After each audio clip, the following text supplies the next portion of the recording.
అందరికీ ప్రైజ్ అలాడ్. ఇంకా మీటింగ్ వచ్చిన అందరికీ శుభాభివందనాలు. మరి స్వరాజ్ బ్రదర్ స్టార్టింగ్ ప్రే చేస్తాను. Praise Lord brother. Praise Lord sister, అందరికీ ప్రైజ్ లార్డ్. దయచేసి కళ్ళు మూసుకోండి, మనం స్టార్టింగ్ ప్రేర్ చేసుకుందాము. స్తోత్రం నాయన ప్రభా, నీ పాములకు వేలా స్తోత్రాలు దేవాయస్య మా ప్రభా. ఉదయకాలం నుంచి ఇప్పటి వరకు కాచి కాపాడు దేవా మమ్మల్ని దేవాయస్య మా ప్రభా. నీ సన్నిధిలో వచ్చి దాన్ని బట్టి స్తోత్రం మా ప్రభా. మరొకసారి నీ సన్నిధికి వచ్చాం మా ప్రభా దేవాయస్య మా ప్రభా. మాతో మాట్లాడడం దేవాయస్య మా ప్రభా. వాక్యం చేత మాట్లాడండి మా ప్రభా. పాటల చేత మాతో మాట్లాడండి మా ప్రభా. దేవ ప్రార్థన చేత మమ్మల్ని గద్దించండి మా ప్రభా. ప్రతి ఒక్క ఈవులను మాకు దయచేసిన దాన్ని బట్టి స్తోత్రం మా ప్రభా. నీకే మహిమ ఘనత ప్రభావం చెల్లాల మా ప్రభా. దేవాయస్య మా ప్రభా. ఈ రోజు ఎంతో మంది మరణించారు దేవా, కానీ మమ్మల్ని సజీవ లెక్కలో ఉంచి దేవాయస్య మా ప్రభా నీకు ప్రేయర్ లో అటెండ్ చేసిన దాన్ని బట్టి ధన్యత, దాన్ని బట్టి నీకే వందన స్తోత్రాలు దేవా. నీకే వేల స్తోత్రాలు దేవాయస్య మా ప్రభా. ఎటువంటి ఇష్యూ లేకుండా, నెట్వర్క్ ఇష్యూ లేకుండా దేవాయస్య మా ప్రభా మమ్మల్ని నడిపించండి మా ప్రభా. ప్రతి మాట దేవాయస్య మా ప్రభా నీకు అనుకూలంగా ఉండటకు సాయం దయచేయండి మా ప్రభా. మేము చేసిన పనులు ప్రతి ఒక్క దాన్ని ఆశ్రయించండి మా ప్రభా. ఇక్కడ కూడా వచ్చిన ప్రతి ఒక్క బిడ్డను పేరు పైన దీవించి ఆశ్రయించండి మా ప్రభా. ఇంకెంతో మంది రానే ఉన్నారు మా ప్రభా. ప్రతి ఒక్క నెట్వర్క్ ఇష్యూ తీసివేయండి మా ప్రభా. ఏసుక్రీస్తును గద్దిస్తున్నాం మా ప్రభా. నెట్వర్క్ ఇష్యూ లేకుండా సాయం దయచేయండి మా ప్రభా. ప్రతి ఒక్కటి స్పష్టంగా వినిపించడానికి సాయం దయచేయండి మా ప్రభా. మీరే తోడైనాడు మా ప్రభా. ఇది ఎంతో మంది దేవా యూట్యూబ్ లో వింటున్నారు మా ప్రభా. ప్రతి ఒక్క బిడ్డ పాపం ఒప్పుకొని దేవా యేసు మా ప్రభా నీ చెంత చేరటకు సాయం దయచేయండి మా ప్రభా. ఆ యొక్క దేవా యూట్యూబ్ లో కూడా దేవా మేము యొక్క మినిస్ట్రీ దేవా వాడుచుండగా దేవా మీరే సాయం దయచేయండి మా ప్రభా. అనేకులు విని దేవా దాని బ్లెస్సింగ్స్ అందుకుంటకు సాయం దయచేయండి మా ప్రభా. మీరే తోడైనాడు మా ప్రభా. ప్రతి ఒక్క వీళ్ళని మాకు దయచేసిన దాన్ని బట్టి స్తోత్రం మా ప్రభా. నీకే మహిమ ఘనత ప్రభావం చెల్లాలి మా ప్రభా. ఆరంభం నుంచి ఎండింగ్ వరకు మీరే మాతో ఉంటాడని త్వరగా రాబోతున్న యేసుక్రీస్తు పేడ వేడుకొచ్చున్నాం తండ్రి. Amen. Amen sister. Thank you. Thank you brother.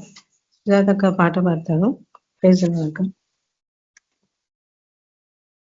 Praise Lord. అందరికీ ప్రభువుని మహిమపరుస్తూ ఒక పాట పాడుకుందాము. కలములతో రాయ గలనా, కవితలతో వర్ణించగలనా, కలలతో వివరించగలనా నీ మహోన్నతమైన ప్రేమ. కలములతో రాయ గలనా, కవితలతో వర్ణించగలనా, కళలతో వివరించగలనా నీ మహోన్నతమైన ప్రేమ. ఆరాధింతును ఆరాధింతును ఆరాధింతును ఆరాధింతును. ఆకాశములు నీ మహిమను వివరించుచున్నవి, అంతరిక్షము నీ చేతి పనిని వర్ణించుచున్నది. ఆకాశములు నీ మహిమను వివరించుచున్నది, అంతరిక్షము నీ చేతి పనిని వర్ణించుచున్నది. దేవా నా ప్రాణము నీ కొరకై తపించుచున్నది. దేవా నా ప్రాణము నీ కొరకై తపించుచున్నది. నా రాజువు నీవే, నా తండ్రివి నీవే, నన్ను విడువవు ఎడబాయవు. నా రాజువు నీవే, నా తండ్రివి నీవే, నన్ను విడువవు ఎడబాయవు. ఆరాధింతును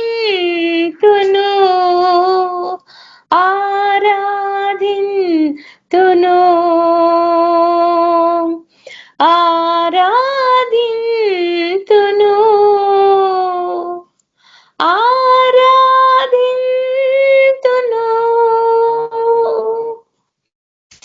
సేరాపులు కేరుబులు నిత్యము నిన్ను స్తుతించుచున్నవి.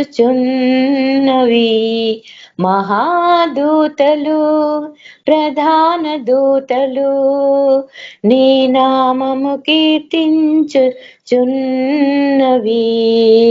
సేరాబులు కేరుబులు నిత్యము నిన్ను స్తుతించుచున్నవి. మహాదూతలు ప్రధాన దూతలు నీ నామం కీర్తించుచున్నవి. దేవా నా ప్రాణము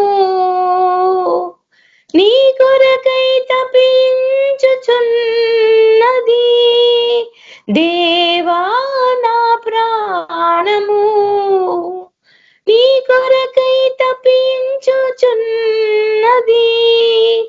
నా రాజువు నీవే, నా తండ్రివి నీవే, నన్ను విడువవు ఎడబాయవు. నా రాజువు నీవే, నా తండ్రివి నీవే, నన్ను విడువవు ఎడబాయవు. ఆరాధింతును ఆరాధింతును ఆరాధింతును ఆరాధింతును.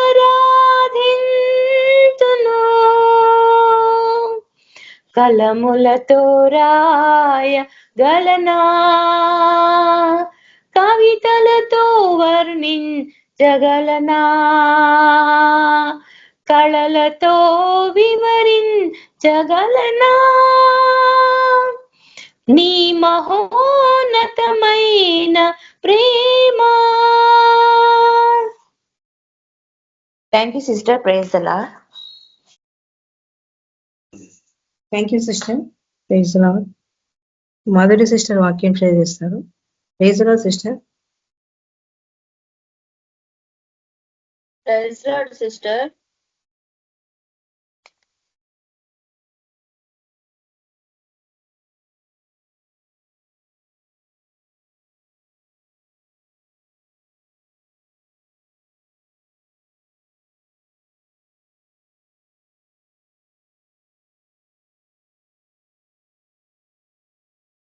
వాక్య ధ్యానం చేసుకుందాము. మత్తయి సువార్త 19వ అధ్యాయము 16వ వచనం నుంచి కొన్ని వచనాలు మనం ధ్యానం చేద్దాం. ప్రభు ఇచ్చిన ఈ సమయాన్ని బట్టి దేవునికి వందనాలు స్తోత్రాలు చెల్లించుకుంటూ వాక్య ధ్యానంలోనికి వెళ్దాము. ఇక్కడ ఒక యవ్వనస్తుని గురించి మనం కొంత వాక్యాన్ని ధ్యానం చేద్దాము. ఇదిగో ఒకడు ఆయన యుద్ధకు వచ్చి, బోధకుడా, నిత్య జీవం పొందుటకు నేను ఏ మంచి కార్యము చేయవలనని ఆయనను అడిగాను. ఒక యవ్వనస్తుడు ప్రభు దగ్గరికి వచ్చారు. యేసు ప్రభు దగ్గరకు వచ్చి, బోధకుడా, నేను నిత్య జీవాన్ని పొందుకుంటకు నేను ఏ మంచి కార్యం చేయాలి అని చెప్పనని ప్రభువుని అడిగినప్పుడు ఆయన ఏమనుకొని ప్రభు దగ్గరికి వచ్చాడు?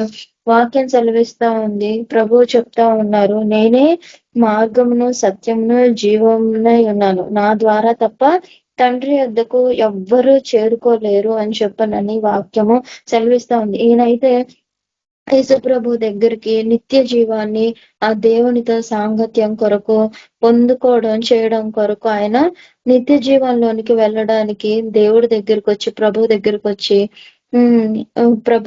వచ్చి ఆ మాటలో మాట్లాడి ఉన్నారు.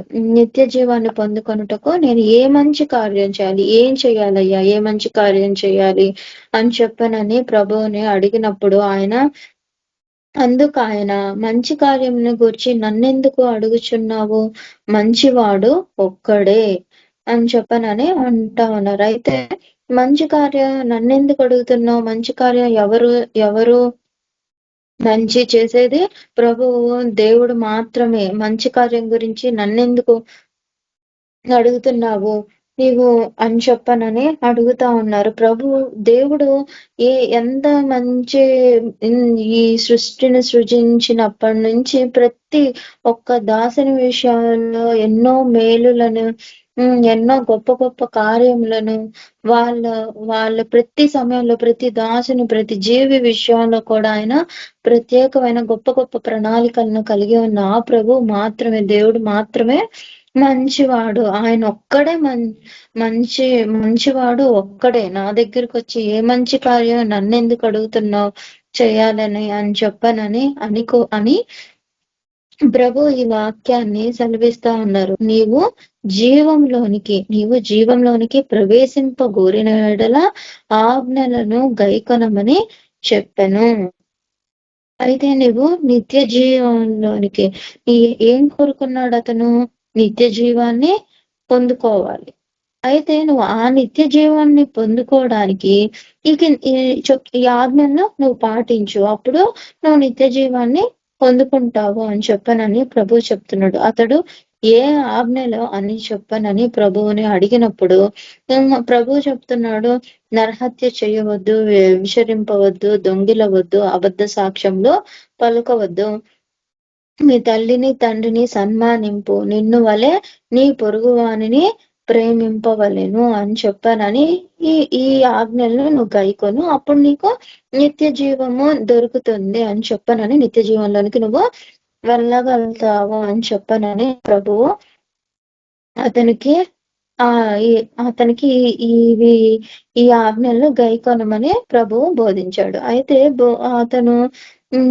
అతను ఏం చెప్పారు? అందుకు ఆ యవ్వనుడు, ఇవన్నీ అనుసరించుచూనే ఉన్నాను, ఇవన్నీ నేను అనుసరిస్తూనే ఉన్నానయ్యా, ఇంకా నేనేం చేయాలి? ఇంకా నేను నిత్య జీవం పొందుకోవాలంటే ఇవన్నీ కాకుండా ఇంకా నేనేం చేయాలి అని చెప్పనని ప్రభువుని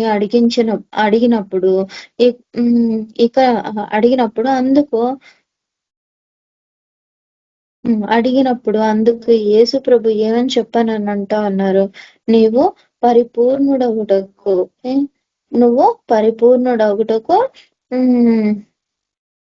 కోరిన యెడల నువ్వు ఇప్పటి వరకు ఆయన ఏమనుకున్నాడు? ప్రతిదీ నరహత్య చేయవద్దు, వ్యభిచరింపవద్దు, దొంగిలవద్దు అన్నప్పుడు ఈయన అన్ని చేస్తానే ఉన్నాడు కాబట్టి ప్రతిదానికి టిక్ కొట్టుకుంటున్నాడు. ఓకే, నేను ఇది చేసేసాను, నరహత్య చేయదంట ఇది నేను చెయ్యట్లేదు, దొంగిలించొద్దంటే ఇది నేను చేయట్లేదు, ఓకే నాకు మార్కులు పడిపోతున్నాయి, ఓకే నేను నిత్య జీవానికి నేను ఎలిజిబుల్ అని చెప్పానని ఆయన ఇంకా అనుకోని ఉండొచ్చు. అయితే నేను ఇవన్నీ చేస్తున్నానయ్యా, ఇంకా నాలో ఏం కొదువు ఉంది అని చెప్పనని అడిగినప్పుడు, సరే ఇవన్నీ నువ్వు చేస్తుంటే నీకు నువ్వు ఇంకా కంప్లీట్ గా ఫుల్ ఫ్లెడ్జ్డ్ గా నువ్వు పరిపూర్ణుడు, కంప్లీట్ గా నువ్వు నిత్య రాజ్యంలోనికి నిత్య జీవంలోనికి పరిపూర్ణంగా అవడానికి నువ్వు ఈ కార్యం చెయ్యి అని చెప్పనని ప్రభు సెలవిస్తా ఉన్నాడు. అందుకు యేసు, నీవు పూర్ణుడు అగుటకు కోరినడ్ల పోయి నీ ఆస్తిని అమ్మి బీదలకిమ్ము, అప్పుడు పరలోకమందు నీకు ధనము కలుగును అని చెప్పనని అంటున్నాడు. అయితే ఇంకా ఒకటి ఉంది. అయితే ఇంకా ఒక ఇన్కంప్లీట్ గా ఈయనలో ఒక వెలితి దేవుడికి మనకైతే కనిపించట్లేదు. ప్రతిదీ అతను టిక్ చేసుకుంటున్నాడు, నేను ఇంకా ఎలిజిబుల్ ఏమో అని చెప్పనని అనుకున్నాను. కానీ ప్రభువు ఇతనిలో ఇంకా ఈయన కంప్లీట్ గా నిత్య రాజ్యానికి ఆయన వెళ్ళడానికి, వారసుడు అవ్వడానికి ఇంకా పర్ఫెక్షన్, ఎంత పర్ఫెక్ట్ గా ఉన్నా ఇంకా పర్ఫెక్ట్ గా, ఎందుకంటే నేను పరిశుద్ధుని కనుక నా వలె దేవుడు అంత పరిశుద్ధమైన వాళ్ళు, నీతిమంతుడు. దేవుడు సృష్టిని అంతా చూసినప్పుడు ఒక్కడు కూడా నీతిమంతుడు నాకు కనిపించలేదు అని చెప్పానని అంటున్నారు. కానీ నీతిమంతులు మనకైతే దేవుడి కోసం తన ప్రాణాలను వదిలిపెట్టుకున్న వాళ్ళు ఇప్పటికీ మనం చూస్తూనే ఉన్నాం. కానీ ప్రభు చెప్తా ఉన్నారు, అంత పరిశుద్ధతను కలిగి ఉన్నారు కాబట్టి ఇంకా మనం ఎంత పర్ఫెక్ట్ గా ఉన్నాం, మనలో ఏదో ఒకటి మనకి తెలియదు మన గురించి. ఎందుకంటే ఆ మనం మనల్ని ఎప్పుడూ హెచ్చించుకుంటే ఏదో ఒక చిన్న విషయాల్లో అయినా నేను పర్ఫెక్ట్ ఉన్నాను అని చెప్పానని ఆలోచించుకునే మనస్తత్వాన్ని మనిషి అన్న వాళ్ళు ఎవరైనా అనుకుంటానే ఉంటాం. కానీ ప్రభువు చూసినప్పుడు అందరినీ ఒకే దృష్టితో చూసే ఆ ప్రభువుకి మనలో ఉన్న ప్రతి చిన్న చిన్న లోపాన్ని కూడా దాన్ని సవరించి ఒక పర్ఫెక్ట్ మనిషిగా ఆహ్, ఆయన ఆయన ఆయన బిడ్డగా చేసుకోవడానికి అన్ని విధాలా దేవుడు మనల్ని సరిచేస్తా ఉంటాడు. అదే సరిచేసే ఆహ్, దానిలో భాగంగా ఇంకా ఇతని గురించి ఇంకా నువ్వు పరిపూర్ణుడు అవ్వాలంటే, నువ్వు కంప్లీట్ గా నువ్వు వారసుడివి అవ్వాలి అంటే నీకు ఒక కొదువు ఉంది. నువ్వు నీ ఆస్తిని నువ్వు ఏదైతే నువ్వు అనుభవిస్తున్నావో, ఏదైతే నువ్వు ప్రాముఖ్యత ఇచ్చాడు కాబట్టి మనం నెక్స్ట్ వచనాల్లో చూస్తాం. ఆయన డబ్బుకి ఎంత ప్రాముఖ్యత ఇచ్చాడో మనం కింద వచనాల్లో చూస్తాం. ఆయన దేవుడికి ప్రాముఖ్యత ఇచ్చాను, నేను నిత్య జీవాన్ని దేవుడు చెప్పిన వాక్యాన్ని అనుసరిస్తున్నాను, నేను ఇంకా ఎలిజిబుల్ అని చెప్పనని అనుకుంటా. దేవుడే ప్రేమ స్వరూపి, ఇంకా జీవంలోనికి వెళ్ళాలంటే దేవుడే మార్గం అని చెప్పనని దేవుడి దగ్గరికి ఆ ధ్యాసలో వచ్చాడు. కానీ తన బలహీనత ఏంటో తనకే తెలియలేదు. ఆ బలహీనతను గురించి ప్రభువు ఈ ఈ వచనాల్లో ప్రభువు అతనితో ఆ సమయంలో బోధిస్తా ఉన్నారు. ఏంటంటే, నీకున్న నీ ఆస్తిని బీదలకు ఇచ్చేసేయి. నువ్వు బీదలకు ఇచ్చేసి నీ ధనమును నీకున్నదంతా అమ్మేసి బీదలకు ఇచ్చేసి నువ్వు వచ్చి నన్ను వెంబడింపమని అతనితో చెప్పాడు. నీకున్నదంతా అమ్మేసి బీదలకు ఇచ్చేసేయి. బీదలకు ఇచ్చేసినప్పుడు నువ్వు అవన్నీ వదిలేసేసి నువ్వు నా దగ్గరికి నాతో వచ్చేసేయి, నన్ను వెంబడించు అని చెప్పనని నన్ను వెంబడించమని ప్రభువు చెప్తా ఉన్నాడు. అయితే ఆ యవ్వనుడు మిగుళ్ళ ఆస్తి గలవాడు కనుక ఆ మాట విని వ్యసనపడుచు వెళ్ళిపోయాడంట. అసలు ఆయన ప్రభు దగ్గరికి దేనికి వచ్చాడు? నిత్య రాజ్యం కోసం వచ్చాడు. కానీ దేన్ని వదులుకోలేక ప్రభువుకి దూరంగా వెళ్ళిపోతున్నాడో? సిరిని, ధనాన్ని, తనకున్న ఆస్తిని వదులుకోలేకపోయి వెళ్ళిపోతా ఉన్నాడు. దేన్ని అతను కాదనుకున్నాడో, దేన్ని అతను కావాలి అని చెప్పనని దేన్ని వదులుకుంటున్నాడు? దేని కొరకు అతను దేన్ని వదిలిపెట్టుకుంటున్నాడు అంటే, ఎంతో విలువైన ఆ నిత్య రాజ్యంలో ప్రవేశించడం ఆయన వదిలిపెట్టేసుకుంటున్నాడు. దేనికోసం అనంటే, ఈ ధనం కోసం. అదే వాక్యము మనకి లూకా సువార్తలో బోధిస్తా ఉంది. ఎవ్వరూ లూకా సువార్త 6వ అధ్యాయము మనం చూద్దాం. 6వ అధ్యాయంలో 6:24 వచనాలు.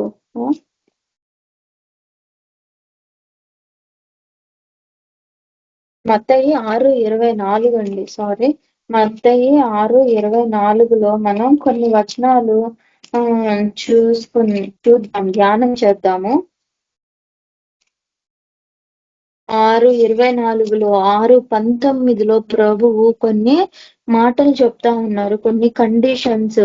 మనం దేన్ని వదలకుండా పట్టుకుంటాము, దానివల్ల మనకి ఏం జరిగింది? ధనాన్ని మనం పట్టుకుంటే, ధనానికి మనం ఎక్కువ ప్రాముఖ్యత ఇస్తే మనం ఎటువంటి కండిషన్ లో, ఏ స్టేజ్ లో ఉంటాము, దానివల్ల వచ్చే పర్యావసానాలు ఏంటి అని చెప్పనని ప్రభువు బోధిస్తా ఉన్నారు. భూమి మీద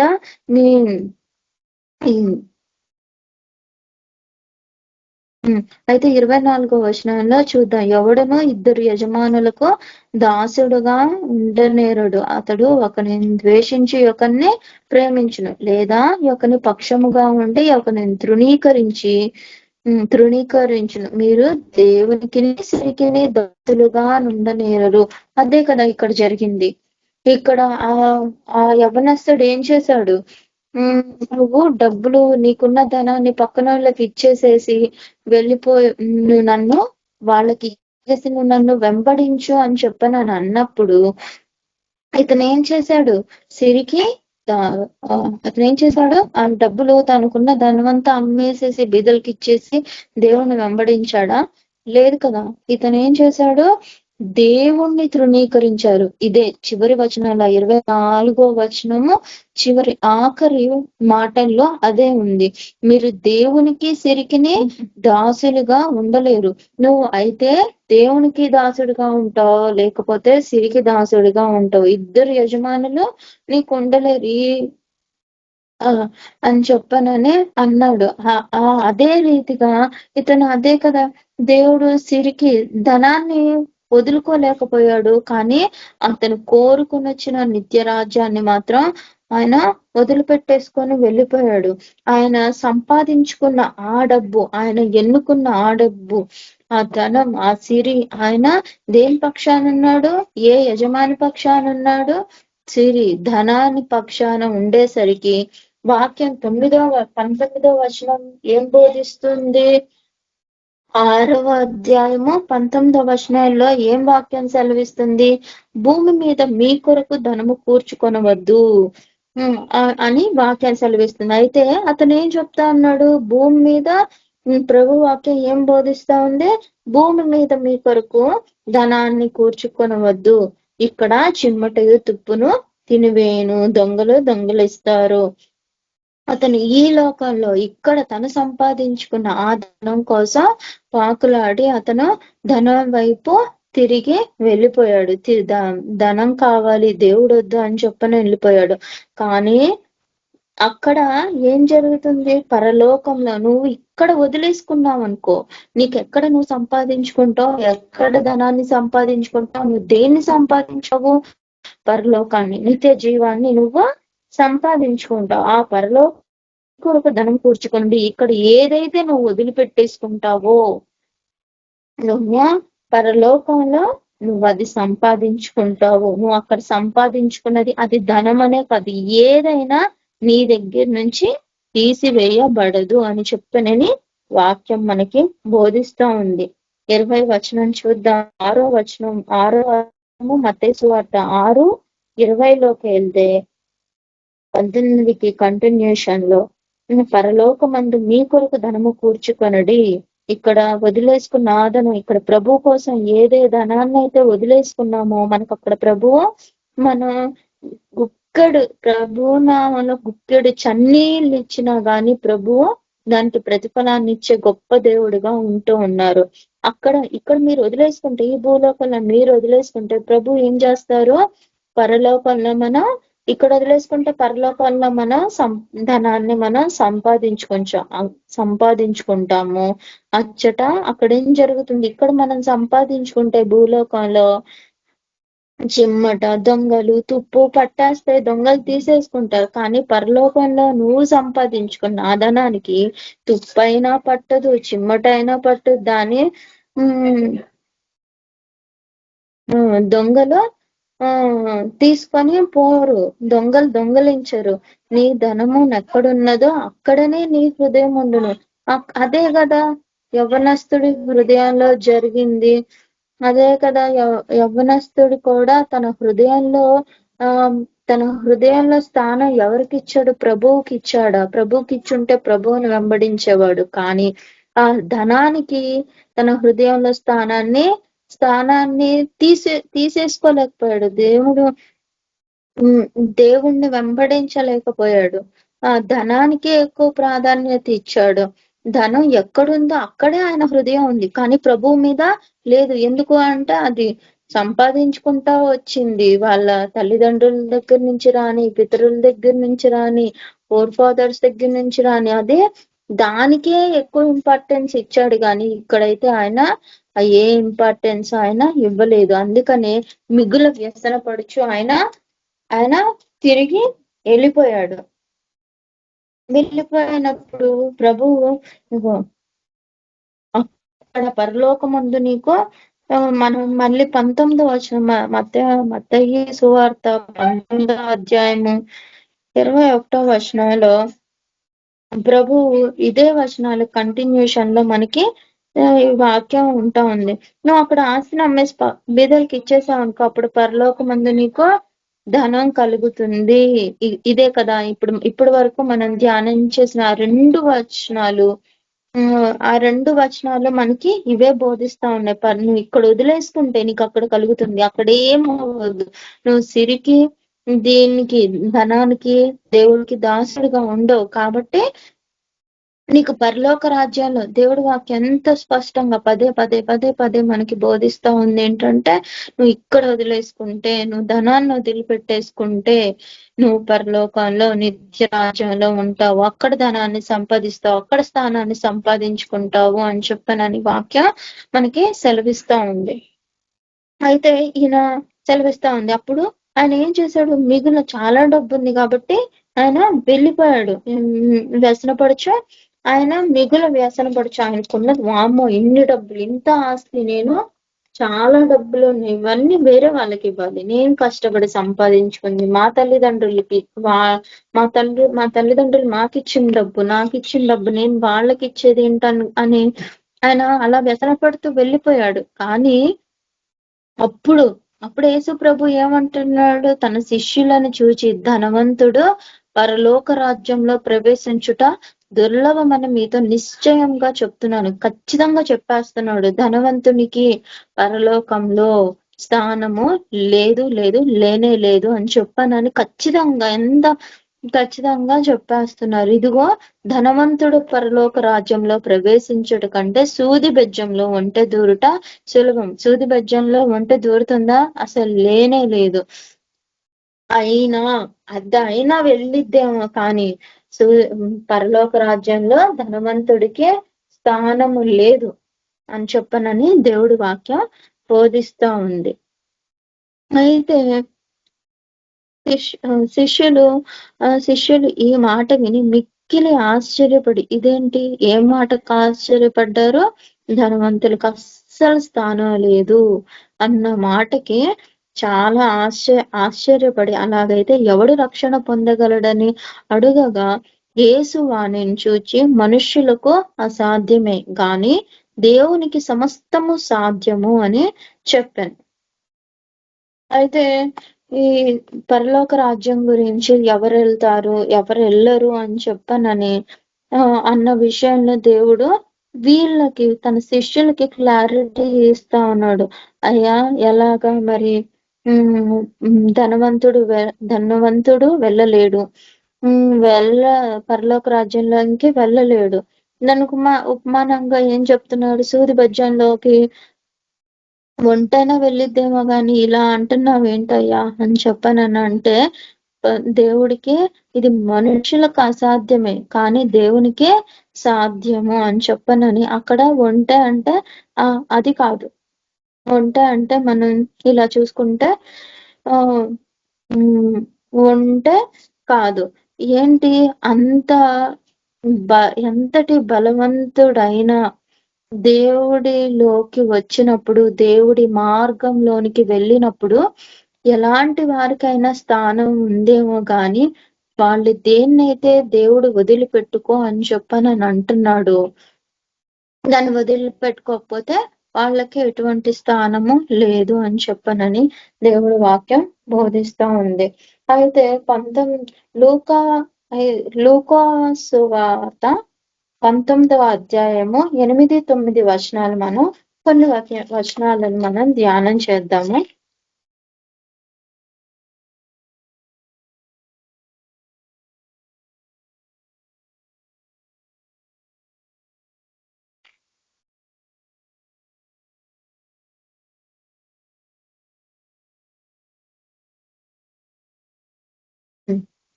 లూకా సువార్త 19వ అధ్యాయంలో మనం ఇంకొక ఉపమానం చూద్దాం. ఆయన సంచరించుచు, ఆయన అంటే ఎవరు, ప్రభు. ఎప్పుడు వాక్యంలో ఆయన అని చెప్పిన అది ప్రభువునే సూచిస్తా ఉంది. ఆయన సంచరించుచు ఎరుకో పట్టణంలో ప్రవేశించి దాని గుండా పోవుచుండగా ఇదిగో సుంకపు గుప్తదారుడును ధనవంతుడు నైన జక్కయ్య అను పేరు గల ఒక్కడు యేసు ఎవరో అని చూడగోరెను గాని పొట్టివాడైనందున జనులు గుంపు కూడి ఉండుట వల్ల చూడలేక పోయిన. ఈయన ఎవరు, ప్రభు ఈయనకి తెలుసా అంటే తెలీదేమో.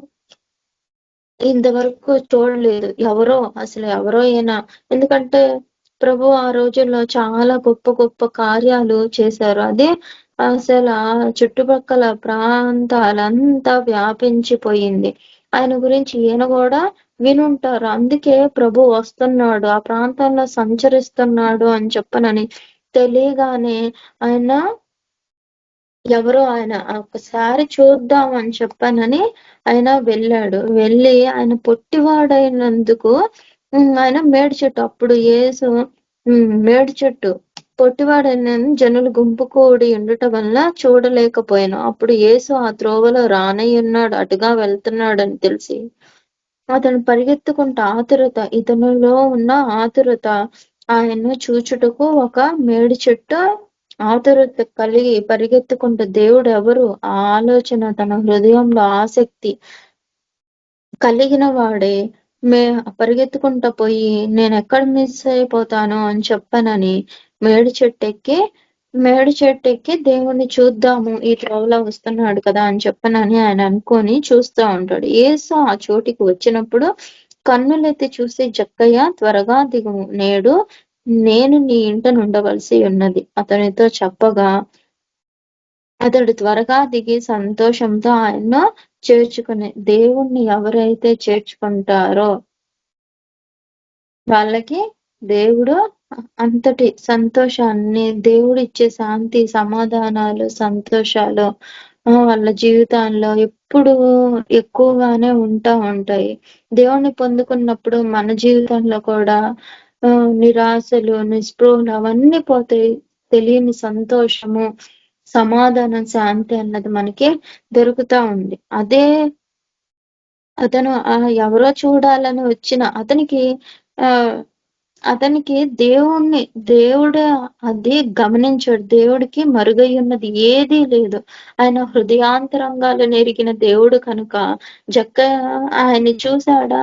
అప్పటి వరకు మనకైతే అక్కడక్కడ సంచరిస్తుంటే మన పక్కన ఏం జరుగుతున్నదని మనం పర్టికులర్ గా పట్టించుకొని చూస్తే గాని మనకి తెలియదు. కానీ ప్రభు ఆ సమయంలో అక్కడ ఆ పర్టికులర్ ప్లేస్ కి రాగానే నీ ఇంటికి వస్తాను, నువ్వు దిగిరా అని చెప్పనని అన్నప్పుడు అతను సంతోషంగా దిగొచ్చి ఆయన చేర్చుకున్నాడు.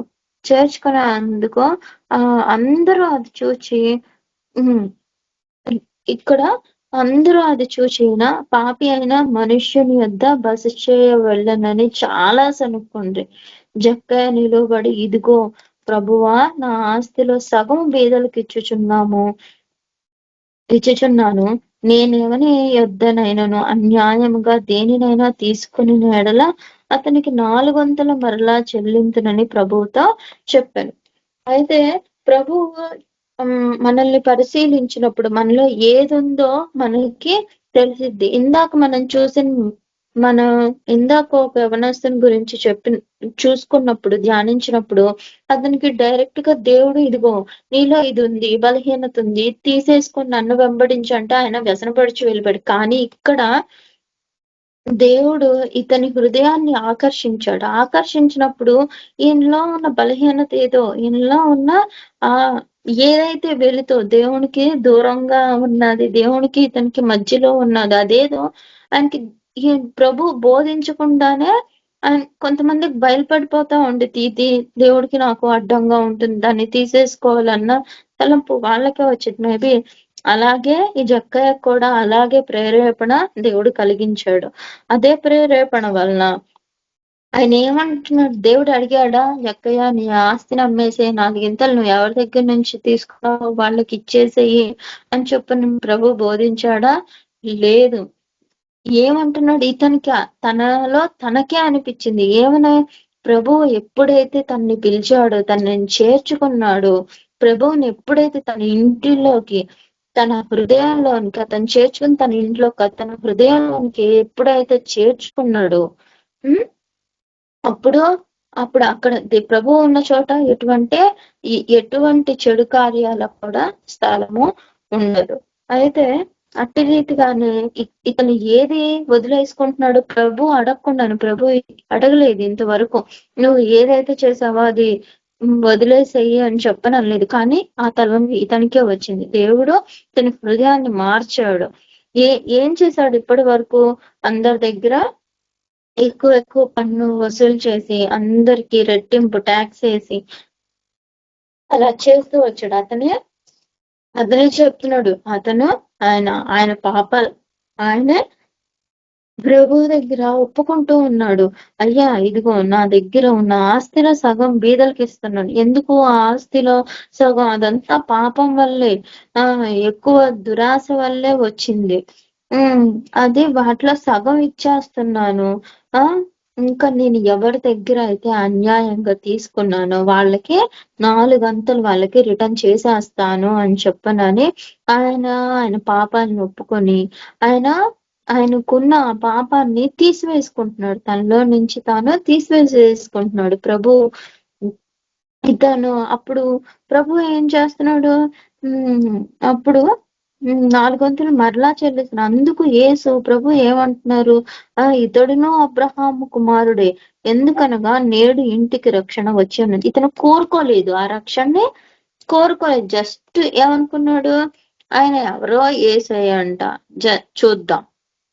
ఎందుకంటే ఇంతవరకు ఆయన గురించి చాలా గొప్ప గొప్ప కార్యాలు అవి ఇవి విని ఉన్నాడు. ఎవరో చూద్దాం అన్న ఒక్క మాట కోసం, ఆ ఒక్క తలంపు కోసం వచ్చాడు. కానీ ఇతను ఏం పొందుకున్నాడు అంటే, దేవుడు వచ్చి ఆ నిత్య రాజ్యాన్ని ఆయన పొందుకున్నాడు. ఇక్కడ పై వచనాల్లో చూస్తే ఇక్కడ ఏంటి, జక్కయ్య ఇంటికి ప్రభు వెళ్ళడం ఏంటి అని చాలా మంది సనుక్కున్నారు. ఆ వచనాలు ఇక్కడ మనం చూద్దాము. అందరూ చూచి ఈయన పాపి అయిన మనుషుని యొద్దకు బస చేయ వెళ్ళనని చాలా సనుక్కున్నారు. ఎందుకు ఇలా వెళ్ళారు? ఇతను పాపి కదా, ఎవరి దగ్గరైనా పన్ను ఎక్కువ వసూలు చేస్తాడు, వాళ్ళని బాధ పెడతాడు అని చెప్పానని ఇతను పాపి అని చెప్పానని ముద్ర వేసేసారు. వేసేసి ఇలా చేశారు ఏంటి అని చెప్పనని వీళ్ళు అసూయ పడుతూ సనుక్కుంటూ ఏదో ఒకటి అనుకుంటూ ఉన్నారు. కానీ ప్రభువుకి ఏది ఇందాక మనం చూసుకున్న వచనాల్లో మనుషులకైతే అసాధ్యం కానీ దేవునికి సాధ్యమే అని చెప్పనని వచనం ఒకటి బోధిస్తా ఉంది కదా. ఇది అయితే ఎవరికైనా వాళ్ళ హృదయాన్ని మార్చే దేవుడు, హృదయాన్ని శుద్ధి చేసే దేవుడు, ఆయనకి వాళ్ళ హృదయాలు మార్చడం ఆయనకి మాత్రమే సాధ్యము. మనుషులకైతే ఈయన్ని ఎవరు మేమే బహుశా వాళ్ళు రిక్వెస్ట్ చేసేటప్పుడైనా కానీ ఎవరైనా చెప్పి ఉండలేదా?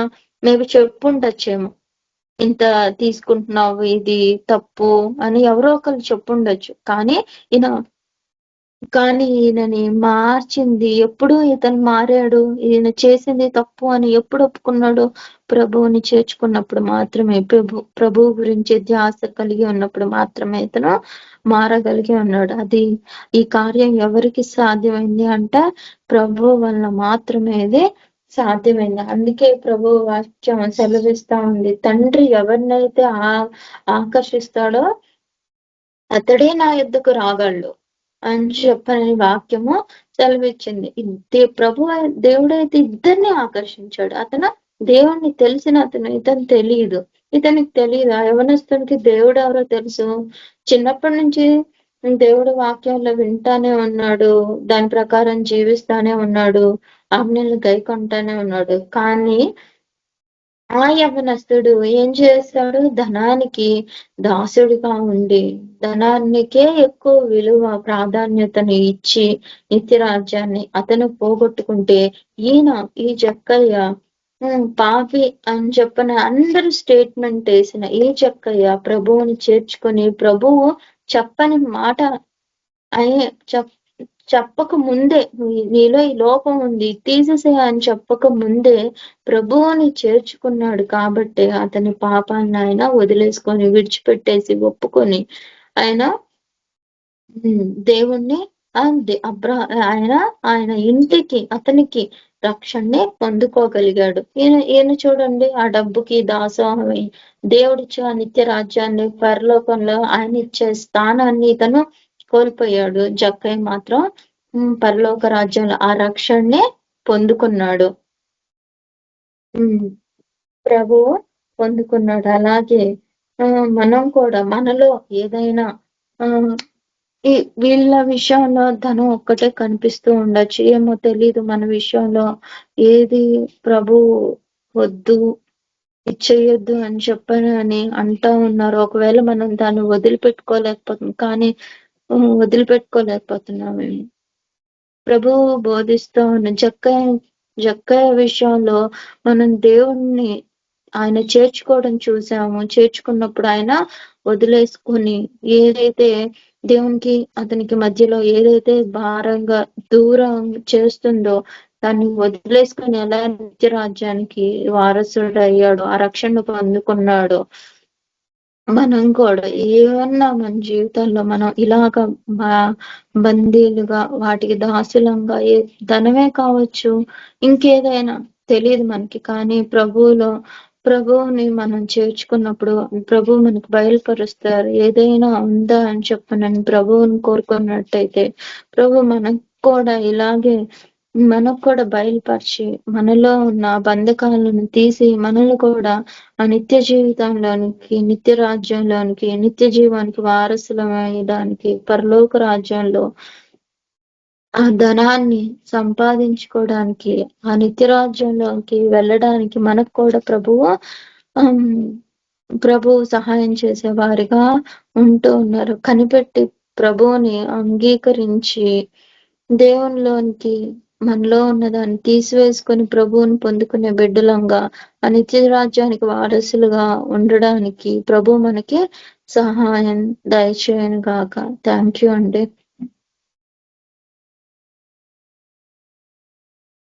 ప్రార్థన చేసుకుందాము. మహోన్నతుడా, మహాపరిశుద్ధుడా, మహాగణమైన మా దేవ, మీకు వందనాలు, మీకు స్తోత్రాలు చెల్లించుకుంటున్నాం తండ్రి. యేసయ్యా దేవా, ఇంతవరకు నా తండ్రి మీరు మాతో మాట్లాడిన విధానాన్ని బట్టి మీకు వందనాలు. మీరు మాతో మాట్లాడాలని మేము నమ్ముతూ ఉన్నాం తండ్రి. దేవ, మాలో నా ప్రభువా మీరు నివసించండి ప్రభువా. దేవా, ఏదైనా మా హృదయంలో ప్రభువా ఉన్నట్టయితే నా తండ్రి దేవా, మీకు ఇష్టం లేనిది నా ప్రభువా, నా తండ్రి మీరు మా హృదయంలోనికి వచ్చినప్పుడు ప్రభువా దేవా వాటిని తీసివేసి ప్రభువా మీ దగ్గరికి నా తండ్రి మేము రావడానికి కృపను అనుగ్రహించండి. దేవా దయతో నా తండ్రి మమ్మల్ని దీవించండి, ఆశీర్వదించండి. దేవా మాలో ఏదన్నా పాపము తప్పు ఉన్నట్టయితే క్షమించమని దేవా మీ బిడ్డలంగా మేము నిత్య రాజ్యంలోనికి చేరుకోవడానికి దేవా మీరు మా కొరకు ప్రాణం పెట్టిన గొప్ప దేవుడిగా ఉంటూ ఉన్నారు. అందరిని బట్టి లెక్కలేని స్తోత్రాలు చెల్లించుకుంటూ ప్రభువా మీకు ఇష్టం ఉన్న బిడ్డలుగా మేము ఉండడానికి కృపను అనుగ్రహించమని, సహాయాన్ని అనుగ్రహించమని దేవా మీ శాంతిని, మీ సమాధానాన్ని ప్రభువా మా నుండి ఎప్పటికీ వదిలి వెళ్ళకుండా నా తండ్రి మీ కృపను అనుగ్రహించమని ప్రభువా మీ బిడ్డలంగా మేము ఉండడానికి సహాయాన్ని దయచేయమని యేసయ్య నామములో అడిగి వేడుకొని ప్రార్థించి పొందుకుంటున్నాను పరమ తండ్రి. Amen. Praise Lord. Thank you. చాలు కదా, ప్రైజ్ లార్డ్ కదా.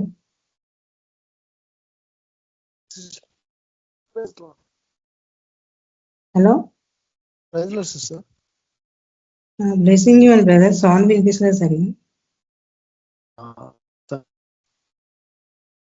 మన ప్రభు అయిన యేసు కృప, పరిశుద్ధాత్మ నడిపింపు మనందరికీ సదాకాల తోడైండును గాక. ఆమేన్. ఆమేన్. అందరికీ ప్రైజ్ ద లార్డ్. ఆమేన్. అందరికి praise the Lord brothers and sisters. Praise Lord. Praise Lord brother. Praise Lord అక్క. అందరికి ప్రైజ్ లార్డ్. ప్రైజ్ లార్డ్ అక్క. ప్రైజ్ లార్డ్ అండి. Praise lord.